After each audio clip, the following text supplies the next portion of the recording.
So last எபிசோட்ல நம்ம பார்த்தது டோயோட அப்பா அம்மா அப்புறம் மேடம் ஜூ அவங்க எல்லாரையுமே டோயோட ட்ரீம்லயே நம்ம கோவன் அவங்களை மீட் பண்ண வச்சிருப்போம். அந்த வீடியோட எண்ட்ல டார்கெட்டை கண்டுபிடிச்சு அக்ரிமெண்ட்ல சைன் வாங்கல நம்ம கோவனுடைய விரல் தீப்பிடிச்சு எரிய ஆரம்பிச்சிருக்கோம். சோ அதுக்கப்புறம் என்ன நடக்குது அப்படின்றது இன்னைக்கான வீடியோல பார்த்துடலாம். எப்படியோ பேசி கடைசியா நம்ம கோவன் அந்த ஆளையும் அக்ரிமெண்ட்ல சைன் பண்ண வச்சிடறான். அதுக்கப்புறம் அவன் அந்த கேங்ல இருக்கிற எல்லாருமே ஒன்னா ஒரு ரெஸ்டாரண்ட்ல உட்காந்து பேசிட்டு இருக்காங்க. அதுலயும் முக்கியமா அந்த கேங் லீடர் தான் நம்ம கோவன் கிட்ட தொணத்தொன்னு பேசிக்கிட்டே இருக்கான். பாஸ், எனக்கு ஆரம்பத்துல இருந்தே ஒரு சின்ன டவுட் இருந்தது. உங்களால எப்படி அன்னைக்கு எங்க எல்லாருமே சமாளிக்க முடிஞ்சது? நீங்க ஒரு டீமன்னு தெரிஞ்சதுக்கு அப்புறம் எங்களுக்கு இன்னும் பெருமையா இருக்கு. இப்படிப்பட்ட பவர்ஃபுல்லான ஒரு ஆளு எங்க பாஸா இருக்கிறத நினைச்சு நான் அந்த கத்திட்டு இருக்கான். இவன் மட்டும் இல்ல, இவனோட கேங்ல இருக்கிற எல்லாருமே அங்க உட்காந்து நம்ம கோவனோட பேரை சொல்லி கத்திட்டு இருக்காங்க. இவனுக்கு பண்ற தொல்லை தாங்க முடியாம ரெஸ்டாரண்ட்டுக்கு வந்த கஸ்டமர் கூட எழுந்து வெளியே ஓடுறாங்க. பதிலுக்கு நம்ம கோவனும் உங்க யாருக்குமே அமைதியா பேச தெரியாதா? நான் ஒரு டீமன் அப்படின்ற விஷயம் தெரிஞ்ச அப்புறமும் கூட நீங்க என்ன பார்த்து பயப்படாம சாதாரணமா பேசிட்டு இருக்கீங்க. நீங்க ஃபர்ஸ்ட் இங்க எதுக்கு வந்தீங்க? உங்களுக்கு என்ன இங்க வேலை இருக்குன்னு கேட்க அந்த கேங் லீடரும் சொல்றான். ஏதாவது ஏரியாவுக்கு போய் பிரச்சனை பண்றது இல்ல பஞ்சாயத்து பண்றது அதுதானே உங்களுடைய ஃபுல் டைம் வேலையே. இப்போ இவங்க தேடி வந்திருக்கிற அதே ஆள் தான் நம்ம கோவனோட டார்கெட்டை செலக்ட் பண்ணிருக்கிறது. பாஸ், நீங்க எங்க போனாலும் சரி நீங்க சொல்ற வேலையை நாங்க ஃபாலோ பண்ணிட்டே தான் இருப்போம்னு சொல்ல பதிலுக்கு கோவன், அப்படியா, நான் அண்டர்வேல்டு அதாவது ஹெல்லுக்கு போவோம், அங்கேயும் நீங்க வருவீங்களா? நெருப்புல எரிஞ்சுக்கிட்டு அங்கேயும் கூட இருப்பீங்களான்னு பார்க்கலாம். இப்படி எல்லாத்தையுமே கோவமா பேசி முடிச்சுட்டு அங்க இருந்து போகும்போது மறக்காம பிரெஞ்ச் ஃப்ரைஸை கையில எடுத்துட்டு போயிடறான். இதெல்லாம் பார்த்துக்கிட்டு இருக்க கேங் லீடருக்கு ஒரே கன்ஃபியூஷன். பிரெஞ்ச் ஃப்ரைஸ் பத்தி இல்ல, நம்ம பாஸ் எதை பத்தி பேசிட்டு இருந்தாரு? அண்டர்வேல்ட பத்தி எல்லாம் பேசினாரு. இது வரைக்கும் நம்ம அதை பார்த்ததே இல்லைன்னு அவனுக்குள்ளரே பேசிட்டு இருக்கான். இப்ப நம்ம கோவனை காட்டுறாங்க. அதே ஃபிளவர் ஷாப்க்கு போய் அங்க இருக்கிற லேடி கிட்ட கேள்வி மேல கேள்வி கேட்டுட்டு இருக்கான். லவர்ஸ் எல்லாம் அடிக்கடி வாங்குற ஃபிளவர் இருக்குல்ல, அதுல எத்தனை வகை இருக்கோ அது எல்லாத்தையும் கொடுங்கன்னு கேட்டு வாங்குறான். கட் பண்ணா இப்ப நமக்கு பார்க்க காட்டுறாங்க. மாசா ஹெல்மெட் போட்டுட்டு இந்த கெட்டப்ல அவர் யாரும் அடையாளம் கண்டுபிடிக்க மாட்டாங்கன்னு தைரியமா டோயோட ஆபீஸ்க்கு வந்திருக்காரு. ஆனா உள்ள வரும்போதே மாட்டிக்கிறாரு. அந்த பொண்ணு சாய் அடையாளம் கண்டுபிடிச்சிடுறாங்க. நீங்க பார்க் தானே, இந்த நேரத்துல உங்களுக்கு ஆபீஸ்ல என்ன வேலை, இங்க என்ன பண்ணிட்டு இருக்கீங்கன்னு கேட்க, யார் சொன்னா நான் பார்க்குன்னு? நான் பார்க் கிடையாது, நான் வேற ஒரு ஆளு. நான் தெரியாம இங்க வந்துட்டேன், நான் போயிருக்க வேண்டியது வேற ஒரு இடம் சொல்லி இங்க இருந்து எஸ்கேப் ஆகிடுறாரு. நல்ல வேலை தப்பிச்சோன்னு இவர் வெளியே போய் நின்றுட்டு இருக்கும் போதே கரெக்டா செக்ரட்டரிஷன் வந்து இவர்கிட்ட பேசுறாங்க. பார்க் ஆபீஸ்க்கு வந்திருக்கீங்களே, என்ன விஷயம் கேட்க இவரும் ஹெல்மெட்டை கட்டிட்டு பேச ஆரம்பிக்கிறாரு. இது நான் தான், உங்களுக்கு எப்படி தெரியும்? எப்படி என்ன பார்த்ததுமே அடையாளம் கண்டுபிடிக்கிறீங்கன்னு கேட்க, எனக்கு ரொம்ப பிடிச்ச பர்சன் பார்த்து எப்படி இருப்பாங்கன்னு எனக்கு தெரியாதுன்னு அவங்க டயலாக் எல்லாம் சொல்லிட்டு இருக்காங்க. அவங்க கிட்ட எல்லாத்தையும் பேசி முடிச்சுட்டு பார்க்கும் ஷின் கிட்ட ஒரு எடுத்துட்டு வந்திருக்க அந்த லஞ்ச் பாக்ஸ் தர்றதுக்காக போறாரு. இதை உங்களுக்காக தானே ரெடி பண்ணி எடுத்துட்டு வந்தேன்னு இவர் பேசிக்கிட்டு இருக்கும்போதே நடுவில் ஒரு டிஸ்டர்பன்ஸ். இவங்க ரெண்டு பேரும் ஒண்ணா நின்றுட்டு இருக்கிறது அந்த பக்கமா வர ஹானும் கோவர்க்கரும் பாத்துறாங்க. ஏன்னா செக்ரட்டரி ஷின்னும் பார்க்கும் லவ் பண்றாங்க அப்படின்றதுல மத்தவங்க யாருக்குமே தெரியாது. அவங்க ரெண்டு பேரும் எங்க மீட் பண்ணாலும் சண்டை போட்டுட்டே தானே இருப்பாங்க. இங்கேயும் ஷின் அதே மாதிரி நடிக்க ஆரம்பிச்சிடறாங்க. பார்க், உனக்கு எவ்வளவு தைரியம் இருந்தா நீ ஆபீஸ்க்கு வந்திருப்ப? எனக்கு உனக்கு பிடிக்கவே இல்ல, தயவு செஞ்சு இங்க இருந்து வெளியே போயிடுன்னு கத்திட்டு இருக்காங்க. பார்க்கு புரியுது ஷின் சும்மா ஆக்டிங் தான் பண்றாங்கன்னு. அவங்களுக்கு ஈக்குவலா இவர் ஆக்டிங்க போட்டுட்டு இருக்காரு. எனக்கு உன்னை பார்க்க பிடிக்கல, நான் உடனே இங்க இருந்து போறேன் அப்படின்னு. இவங்க ஏதோ உண்மையாதான் சண்டை போடுறாங்கன்னு நினைச்சு ஹானே வந்து இவங்களை சமாதானப்படுத்த ஆரம்பிச்சிடுறாரு. ஷின் அங்க இருந்து போயிட்ட அப்புறம் ஹான் என்ன பண்றாரு, பார்க் கிட்ட இருக்கிற அந்த லஞ்ச் பாக்ஸை பார்த்துட்டு இது யாருக்குன்னு கரெக்டா கேட்டுறாரு. நீங்க என்னோட கேபினுக்கு வந்திருக்கீங்க அப்படின்னா எனக்கு தந்துட்டு போறதுக்காக தானே. அந்த பாக்ஸ்ல இருக்க சாப்பாடு வர ஹானுடைய கண்ணில் பட்டுறதா, அது எப்படி அடம் பிடிச்சு வாங்கிடுறாரு. பார்க் தான் பாவம், அவர் கஷ்டப்பட்டு அதை எடுத்துட்டு வந்ததே ஷின்காக தான். ஆனா கடைசி வரைக்கும் அவங்க கிட்ட தர முடியல. இன்னொரு பக்கம் நமக்கு டோயை காட்டுறாங்க. திடீர்னு உங்களுக்கு சர்ப்ரைஸ் தர்ற மாதிரி அந்த இடத்துக்கு கோவான் வரான். அதுவும் கையில அவ்வளவு ஃபிளவர்ஸோட. கோவான் என்ன திடீர்னு இவ்வளவு ஃபிளவர்ஸ் எல்லாம் எடுத்துட்டு வந்திருக்க? இன்னைக்கு ஒன்னும் அவ்வளவு ஸ்பெஷலான நாள்லாம் கிடையாது. நம்ம லவ் பண்ண ஆரம்பிச்சு 100 நாள் ஆகிடுச்சா என்ன? அது கூட இன்னும் ஆகலையே. இவனும் பதிலுக்கு இந்த ஃபிளவர்ஸ் எல்லாம் தர்றதுக்கு ஸ்பெஷலான நாள் ஏதாவது இருக்கணுமா என்ன? இவ்வளவு நாள் நம்ம சந்தோஷமா ஒன்னா இருக்கோம்ல, அதோட ஞாபகமா தான் உனக்கு இந்த ஃபிளவர்ஸ் எல்லாம் தரேன். டோயும் சரின்னு அதை சந்தோஷமா வாங்கிட்டு கோவானை கிஸ் பண்றாங்க. இதுல வாங்கிட்டு வந்திருக்கிற ஒவ்வொரு ஃபிளவருக்கும் ஒரு அர்த்தம் இருக்கு. அதை மறந்துடக்கூடாதுன்னு கையிலே மனப்பாடமா எழுதி எடுத்துட்டு வந்து டோய் கிட்ட சொல்லிட்டு இருக்கான். நீயா சொல்லுவேன்னு பார்த்தா கையில எழுதி வச்சிருக்கிறத பார்த்து சொல்றியா நீ அப்படின்னு நம்ம டோயும் என்னெல்லாம் எழுதி வச்சிருக்கானோ அது அவங்க கூட சேர்ந்தே உட்காந்து படிச்சுட்டு இருக்காங்க. இப்ப நமக்கு மியாங்கோட அம்மாவை தான் காட்டுறாங்க. அவங்களுடைய நிலைமையும் போக போக ரொம்ப மோசமாகிட்டே போகுது. கையில நிறைய டேப்லெட்ஸ் எல்லாம் வச்சுட்டு அதை சாப்பிடலாமா வேணாமனு யோசிச்சுட்டு இருந்தவங்க திடீர்னு அது எல்லாத்தையுமே கீழே போட்டுட்டு இங்க இருந்து தப்பிச்சு பேசாம வேற எங்கேயாவது வெளியே போயிடலாம் அப்படின்னு லாக்கர் ஓபன் பண்ணி அவங்களுக்கு தேவையான பொருளை எடுத்து வச்சுட்டு இருக்கும்போது அவங்க கண்ணில் அந்த டீமன் புக் வேற பட்டுருது. அதை ஓபன் பண்ணி அவங்க படிக்க ஆரம்பிக்கும் போதே கரெக்டா அவங்க ஹஸ்பண்ட் சேவுக்கு வந்து பின்னாடி நிக்கிறான். உனக்கு என்ன பத்தி எல்லா விஷயமும் தெரியும், ஆனா எதுவுமே தெரியாத மாதிரி என் முன்னாடி சைலண்டா இருந்திருக்க அப்படிதானே கேட்க, இவங்களுக்கு என்ன சொல்றதுன்னே தெரியல. பயத்துல அப்படியே எழுந்து நிக்கிறாங்க. கையில இருக்க அந்த டீமன் புக்கும் கரெக்டா கீழே விழுந்துருது. இன்னொரு பக்கம் நம்ம டோயி சியோக் சொல்லிருப்பான்ல, அந்த டின்னருக்கு போறதுக்காக ரெடி ஆகிட்டு இருக்காங்க. இதுக்கு நம்ம கண்டிப்பா போய் தான் ஆகணுமான்னு கோவான் கேட்கிறான். பதிலுக்கு அவங்களும் எனக்கும் போக விருப்பம் இல்ல, அந்த சியோக் சும்மா எல்லாரும் முன்னாடி நல்ல மாதிரி நடிச்சிட்டு இருக்கான். அதான் நீ என் கூட என்னுடைய ப்ரொடெக்ஷனுக்காக வர, நான் எதுக்கு தேவையில்லாம பயப்படணும்னு கோவானை பார்த்து டோயி சொல்லிட்டு இருக்காங்க. இப்ப அந்த டின்னர் பார்ட்டியும் ஆரம்பிக்குது. ஆனா வந்ததுல இருந்து எல்லாரும் தேவையில்லாம பேசிட்டு இருக்காங்க. முக்கியமா இந்த ஸ்வான் நம்ம டோயை இன்டைரக்டா கடுப்பேத்துற மாதிரியே பேசுறது. மேடம் ஜூவோட குழந்தைங்க நாங்க, ஆனா அவங்களுக்கு எங்க எனக்கு யாரை பத்தியும் கவலை இல்ல. நம்ம ஃபேமிலிக்கு சம்பந்தமே இல்லாத ஒருத்தவங்களை கூட நல்லா பாத்துக்கிட்டாங்க. டோய்க்கு சப்போர்ட் பண்ணி சான் பேசுறான். அதையும் காதுல வாங்காம அந்த ஸ்வான் பாட்டுக்கு கத்திக்கிட்டே இருக்காங்க. கடைசியா சியோக்கு ரொம்ப நல்ல மாதிரி எதுக்கு தேவையில்லாம பிரச்சனை பண்ணிட்டு இருக்க, நமக்குள்ள இதுக்கு முன்னாடி நிறைய மிஸ் அண்டர்ஸ்டாண்டிங் இருந்திருக்கு, அதை இப்பயாவது சரி பண்ணிட்டு நம்ம இதுக்கப்புறம் ஒரு நல்ல ஃபேமிலியா இருக்கலாம்னு சொல்றான். ஸ்வான் இப்ப நீ கோவமா பேசுனது எல்லாமே தப்பு, அதுக்காக டோய் கிட்ட மன்னிப்பு கேளுன்னு சொல்றான்.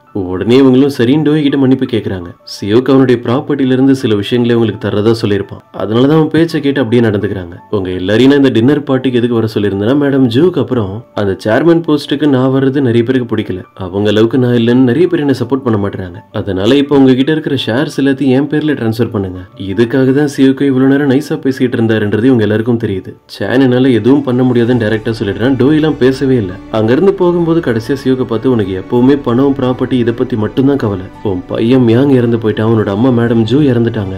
இந்த விஷயத்தெல்லாம் நினைச்சு நீ கொஞ்சம் கூட ஃபீல் பண்ணவே மாட்டியான்னு கேக்குறாங்க. அப்படியே எல்லாரும் எழுந்து போயிடுறாங்க. சியோக்கு சப்போர்ட் பண்ணிட்டு இருந்த ஸ்வான் கூட அவங்களுடைய ஷேரை தரதுல ரெடியா இல்ல. சியோக்கு அவனுக்குள்ளாரே பேசிட்டு இருக்கான, இவ்வளவு நேரம் பொறுமையா இருந்துட்டேன், ஆனா இதுக்கப்புறம் நான் வேற எந்த ஒரு விஷயத்தை பத்தியும் கவலைப்பட போறது இல்ல. இப்படி இவன் சைக்கோ மாதிரி பேசிட்டு இருக்கிறத கேட்டு இவன் அடுத்து என்ன பண்ண போறானோன்னு அவனுடைய ஒய்ஃபும் பயப்படுறாங்க. கார்ல போயிட்டு இருக்க நம்ம கோவானும் டோய் கிட்ட நடந்ததெல்லாம் பேசிட்டே போறான். ஏன் அமைதியா வர, இன்னைக்கு நீ பண்ண வேலை கரெக்டா இருந்தது, வரும்போது நீ அந்த சியோக்கோட ஃபேஸ்ல ஒரு பஞ்சு வச்சுட்டு வந்திருந்தாலும் கரெக்டா இருந்திருக்கும். டோயும் பதிலுக்கு, நீ என்னை பத்தி நல்லா புரிஞ்சு வச்சிருக்க, நான் அந்த டைம்ல அவ்வளவு கோவப்பட்டேன்றது உனக்கு தெரிஞ்சிருச்சு, எனக்கு உன்னை பத்தி நிறைய விஷயம் தெரியும், உன்னோட அந்த டீமன் மேனுவல் புக்கு கிடைச்சா இன்னும் நிறைய விஷயங்களை தெரிஞ்சுக்கலாம். சரி, இப்போ எனக்கு லைட்டா பசிக்கிற மாதிரி இருக்கு, நம்ம ரெண்டு பேரும் பக்கத்துல இருக்கிற ரெஸ்டாரண்ட்டுக்கு போலான்னு சொல்றாங்க.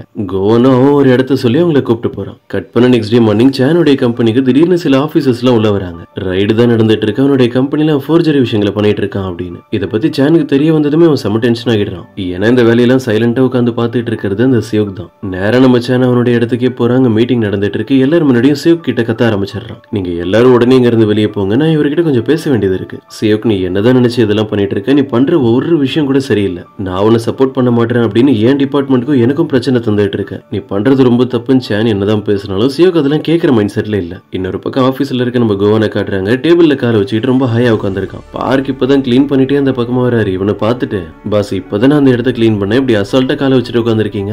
சரின்னு இவனும் மாத்தி மாத்தி பக்கத்துல வைக்கிறான். ஆனா பார்க் எல்லாத்துக்கும் ஒண்ணு சொல்லிட்டு இருக்காரு. அப்புறம் பாஸ் எல்லாமே சரியா நடந்துட்டு இருக்கு, நீங்க ஒரு முக்கியமான விஷயத்த மறந்துட்டீங்க. அந்த டீமன் புக் இப்ப எங்க இருக்கு, அதை எப்ப தேடி கண்டுபிடிக்க போறீங்க? அதை படிச்சு யாராவது உங்களை பத்தி தெரிஞ்சுக்கிட்டாங்கன்னா அது உங்களுக்கு தான் பிரச்சனை தெரியும்ல.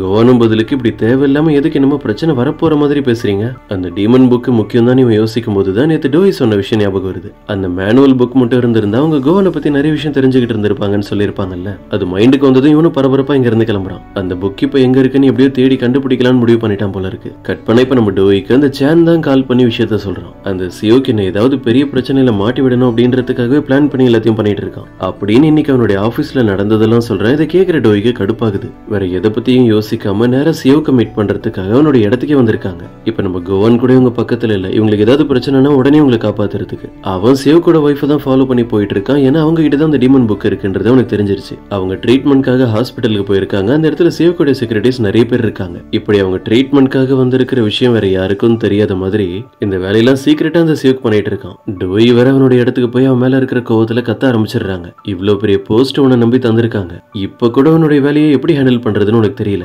உன்னை சப்போர்ட் பண்றவங்களை மட்டும் கூட வச்சுக்கிட்டு மத்தவங்க எல்லாரும் வேலையை விட்டு தூக்குறதுக்கு பிளான் பண்ணிட்டு இருக்கியா? இதுக்கு முன்னாடி இந்த போஸ்ட்ல மேடம் ஜோ இருந்தாங்க. அவங்களுக்கு நீ கொஞ்சம் கூட ஈக்குவல் கிடையாது. யாரோட லைஃப்க்கும் எந்த பாதிப்பும் வராத மாதிரி கரெக்டா உன்னுடைய வேலையை பண்ணுவாங்க. நீ இந்த போஸ்ட்டுக்கு வந்ததுனால நீ சொல்றதெல்லாம் மத்தவங்க கேட்டு நடந்தாகணும். ஆனா நீ என்ன பண்ணாலும் சரி, மேடம் ஜோவோட இடத்துக்குலாம் உன்னால வரவே முடியாது. இவ்வளவு நேரம் அமைதியா இருந்த சியோக்கும் திடீர்னு வாய் திறந்து பேச ஆரம்பிக்கிறான். என்ன எப்ப பார்த்தாலும் மேடம் ஜோவை பத்தியே பெருமையா அவங்களை சப்போர்ட் பண்ணி பேசிட்டு இருக்க, அவங்கள பத்தி உனக்கு எல்லா விஷயமும் தெரியுமான்னு ஒரு மாதிரி வில்ல மாதிரி சிரிச்சுக்கிட்டே கேட்கறான். இதெல்லாம் பார்த்துட்டு இருக்கும் போதே நம்ம டோய்க்கு ஒரு விஷயம் இப்பதான் ஸ்ட்ரைக் ஆகுது. அந்த டீமன் புக் எடுக்கிறதுக்காக நம்ம கோவான் கூட ஒரு டைம் இவனுடைய வீட்டுக்கு போயிருப்பாங்கல்ல, அந்த வீட்டுல இவனும் மியாங்கும் இருக்காங்க. மியாங் இப்ப இறந்து போயிட்டான், இப்ப அவன் உயிரோடவே இல்ல. அப்படின்னா பிளான் பண்ணி இந்த எல்லா வேலையும் பண்ணது ஏன் சியோக்கா இருக்க கூடாதுன்னு கரெக்டா கெஸ் பண்ணிடுறாங்க. அந்த கில்லர் இவனுக்காக தான் வேலை செஞ்சுட்டு இருந்திருப்பான். அவனை சாகடிச்சதும் இவன் தான். மேடம் ஜோ இவனை எப்பவுமே ஒரு மான்ஸ்டர் தான் சொல்லுவாங்க. அப்படின்னா இவன் தான் மேடம் ஜோவே சாகடிச்சிருக்கான் அப்படின்றத டோய் புரிஞ்சுக்கிறாங்க. ரொம்ப எமோஷனல் ஆகி அவங்க இதை பத்தி எல்லாம் பேசும்போது சியோக்கு எழுந்து பதில் சொல்றான். என் லைஃப் இப்படி சேஞ்ச் ஆனதுக்கெல்லாம் வேற யாரு காரணம்னு நினைக்கிற, நீ மட்டும் தான். நீ என் ஃபேமிலிக்குள்ள வராம இருந்திருந்தா நான் ஆசைப்பட்டது எல்லாமே எப்பவும் எனக்கு கிடைச்சிருக்கும். ஆனா இப்போ ஒன்னும் பிரச்சனை இல்ல. அதான் மேடம் ஜோவோட கதை முடிஞ்சிருச்சு. டோயும் கோவத்துல உன்னோட ஷர்ட்டை பிடிச்சி கத்திட்டு இருக்காங்க. உன்னோட அம்மாவே சாகடிக்கிறதுக்கு உனக்கு எப்படி மனசு வந்தது? மேடம் ஜோ யாருக்கும் எந்த பிரச்சனையும் தந்ததில்ல, அவங்க ரொம்ப நல்லவங்கன்னு சொல்ல இவனும் டோயை தள்ளி விட்டுட்டு, மேடம் ஜோவை பத்தி உனக்கு எல்லாம் தெரிஞ்ச மாதிரி பேசிட்டு இருக்காது. நான் மோசமானவன் நீ சொல்ற, அவங்க என்னை விட மோசமானவங்க. நான் அவங்களுடைய பையன் தானே, என்னை பத்தி எந்த ஒரு விஷயத்திலயும் அவங்க கவலைப்பட்டதே இல்ல.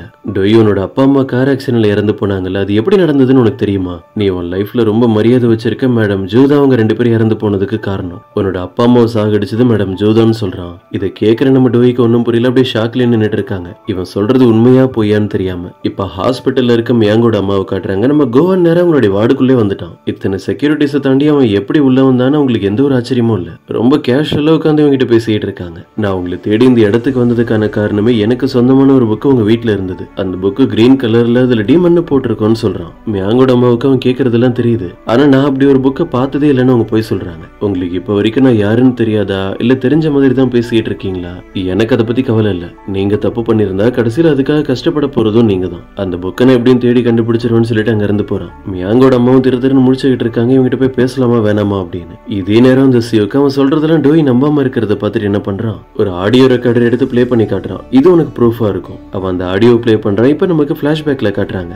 டோயோட அப்பா அம்மா மேடம் ஜூ போய் மீட் பண்ணி பேசுற ஆடியோ தான் இது. இந்த கம்பெனில நிறைய ஃபோர்ஜரில நடந்துட்டு இருக்கு அப்படின்றத டோயோட அப்பா கண்டுபிடிச்சிருப்பாரு. அதுவும் மேடம் ஜூ பண்ற தப்பால தான் இதுல நடந்துட்டு இருக்குன்னு சொல்லி அவங்க கிட்ட போய் கத்திட்டு இருக்காரு அவரு. உங்களை நம்பி எத்தனையோ பேர் இந்த கம்பெனில ஒர்க் பண்றாங்க, நீங்க எப்படி இவ்வளவு கேர்லெஸ்ஸா இருப்பீங்க? உண்மை என்னன்னு யாருக்காவது தெரிஞ்சிருச்சுன்னா உங்களை உடனே வேலையை விட்டு தூக்கிடுவீங்களா? இப்படி இவங்க எல்லாரும் பேசிக்கிட்டு இருக்கிறது இவங்களுக்கே தெரியாம அந்த சியோக்கு ஆடியோல ரெக்கார்ட் பண்ணிட்டு இருக்கான். டோயோட அப்பா அம்மா இங்க இருந்து போயிடுறாங்க. மேடம் ஜூ அவங்க மேல ரொம்ப கோவத்துல இருக்காங்க. இப்ப இந்த பிளாஷ்பேக்ல முடிஞ்ச பிரசன்ட்ல சியோக்கு காட்டுறாங்க. இப்பயாவது உனக்கு புரிஞ்சதா இல்லையா? உன்னோட பேரண்ட்ஸ் அங்க இருந்து கார்ல வெளியே போனதுமே மேடம் ஜூ அவங்களுடைய கார்ல அவங்களை ஃபாலோ பண்ணிட்டே போனாங்க. அப்புறம் தான் ஆக்சிடென்ட் நடந்தது. இதுல இருந்து உனக்கு புரியலையா? உன்னுடைய அப்பா அம்மா இறந்து போனதுக்கு மேடம் ஜூ தான் காரணம். இந்த இன்சிடென்ட் நடந்ததுக்கு அப்புறம் தான் மேடம் ஜூ டோட்டலா சேஞ்ச் ஆகிட்டாங்க. எங்களை பத்தி கவலைப்படுறதை விட்டுட்டு ஒன்னு அடாப்ட் பண்ணி ஒன்னு அவங்களுடைய பொண்ணு மாதிரி பாத்துக்க ஆரம்பிச்சிட்டாங்க. ஏன்னா அவங்க பண்ண அந்த தப்புக்காக ஒரு நல்ல விஷயம் பண்ற மாதிரி தான் ஒன்னு அவங்க வளர்த்தாங்க. இதை கேட்கிற டோயும் நான் நம்பவே மாட்டேன். நீ மேடம் ஜூவை பத்தி தப்பு தப்பா பேசி என்னுடைய மைண்டை சேஞ்ச் பண்ண ட்ரை பண்ற. இவ்வளவு நேரம் பேசிட்டு இருந்தவன் திடீர்னு டோயோட கழுத்தை பிடிச்சி நெரிக்க ஆரம்பிச்சிடறான். நீயும் வாழ்க்கை ஃபுல்லா எனக்கு ஒரு பிரச்சனையா தான் இருக்க. மேடம் ஜூ எங்க போயிருக்காங்களோ தயவு செஞ்சு நீனும் அங்கேயே போயிடு. டோயை ரொம்ப நேரம் போராடி எப்படியோ அவங்க கையில இருக்க ஒரு பெண் எடுத்து அவனுடைய கையில குத்திடுறாங்க. அவன் அந்த பெண்ணெல்லாம் அசால்ட்டா தூக்கி போயிட்டு டோயோட கழுத்தை பிடிச்சி ஃபுல்லா நெரிக்க ஆரம்பிச்சிடறான். விட்டா இன்னும் கொஞ்ச நேரத்துல அவங்க இங்கேயே சாகடிச்சிருவோம் போல இருக்கு. டோயும் அப்படியே மயங்க ஆரம்பிக்கிறாங்க. இப்ப அப்படியே கட் பண்ண நம்ம கோவனை காட்டுறாங்க. அவன் ஹாஸ்பிட்டல்ல இருந்து வெளியே போகும்போது சியோக்கோட வைஃப் அவனை தேடி வந்து அவங்க கிட்ட பேசுறாங்க. என்னோட ஹஸ்பண்ட் சியோக் தான் எல்லாத்துக்கும் காரணம். மேடம் ஜூ அப்புறம் என்னுடைய பையன் மியாங் அந்த கில்லர் எல்லாரையும் சாகடிச்சது அவன் தான். அவனை பத்தி எந்த ஒரு உண்மையை வெளியே தெரிஞ்சிடக்கூடாது அப்படின்றதுக்காக தான் இத்தனை வருஷமா என்னையும் டார்ச்சர் பண்ணிட்டு இருக்கான். டோய் உயிரோட இருக்கிறது அவனுக்கு பிடிக்கல. எத்தனை வருஷமா அவங்களை சாகடிக்கிறதுக்கு ட்ரை பண்ணிட்டு இருக்கான். கோவானுக்கும் இப்பதான் எல்லா விஷயமும் தெளிவா புரியுது. மியாங் இறந்து போனதும் அவன் தான் தேடிட்டு இருந்த அந்த பர்சன் நினைச்சு இந்த விஷயத்தை அப்படியே விட்டுட்டேன். ஆனா இது எல்லாத்துக்கும் காரணமான உண்மையான வில்லனே சியோக் தான். இப்ப டோய் வரை அங்க தனியா விட்டுட்டு வந்துட்டுமேன்னு யோசிக்கிறான். சோ இன்னைக்கான எபிசோடு இதோட முடியுது. இந்த வீடியோ கண்டிப்பா உங்களுக்கு பிடிச்சிருக்கும் நம்புறேன். பிடிச்சிருந்தா மறக்காம உங்களுடைய ஃப்ரெண்ட்ஸ்க்கு ஷேர் பண்ணுங்க. சோ நெக்ஸ்ட் எபிசோட்ல மீட் பண்ணலாம்.